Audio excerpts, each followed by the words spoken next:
കുറച്ചു നാളുകൾക്ക് മുൻപാണ് നടിയായ അൻസിബ ഹസൻ ടിനി ടോമിനെതിരെ രംഗത്ത് തന്നെക്കുറിച്ച് വളരെ മോശമായ രീതിയിലാണ് ടിനി ടോം മറ്റുള്ളവരോട് പറഞ്ഞു പരത്തുന്നതെന്നും എനിക്ക് സ്വന്തം വീട്ടിൽ തന്നെ അവിഹിതമുണ്ടെന്ന രീതിയിലാണ് ടിനി ടോം പറഞ്ഞതെന്നും അതൊരിക്കലും എനിക്ക് സഹിക്കാൻ കഴിയില്ല എന്നാണ് അൻസിബ പറഞ്ഞത്. മാത്രമല്ല, ഇതിനെ തുടർന്ന് ടിനി ടോമിനെതിരെ നടി പരാതിയും നൽകിയിട്ടുണ്ട്.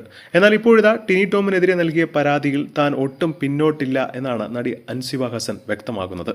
തന്റെ പരാതിയിൽ പോലീസ് കേസെടുത്തിട്ടില്ലെങ്കിൽ താൻ ഉറപ്പായും കോടതിയിൽ പോകുമെന്നും നിയമപോരാട്ടത്തിലൂടെ ജയിക്കുമെന്ന് ഉത്തമ ബോധ്യമുണ്ടെന്ന് അൻസിബ മാധ്യമങ്ങളോട് സംസാരിച്ചപ്പോൾ പറഞ്ഞു. എന്തിനെ മതസ്പർദ്ധ ഉണ്ടാക്കി എന്നൊക്കെ എന്നെക്കുറിച്ച് പറയുന്നത് തനിക്ക് വളരെ വേദന ഉണ്ടാക്കുന്ന കാര്യമാണ്.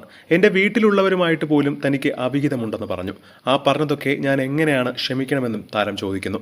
എനിക്കൊരിക്കലും ഇയാളോട് എനിക്ക് ക്ഷമിക്കാൻ പറ്റില്ല, ഒരിക്കലും ക്ഷമിക്കുകയുമില്ല. ഒരാളോടും പറയാൻ പറ്റാത്ത കാര്യങ്ങളാണ് അദ്ദേഹം പറഞ്ഞിരിക്കുന്നത്.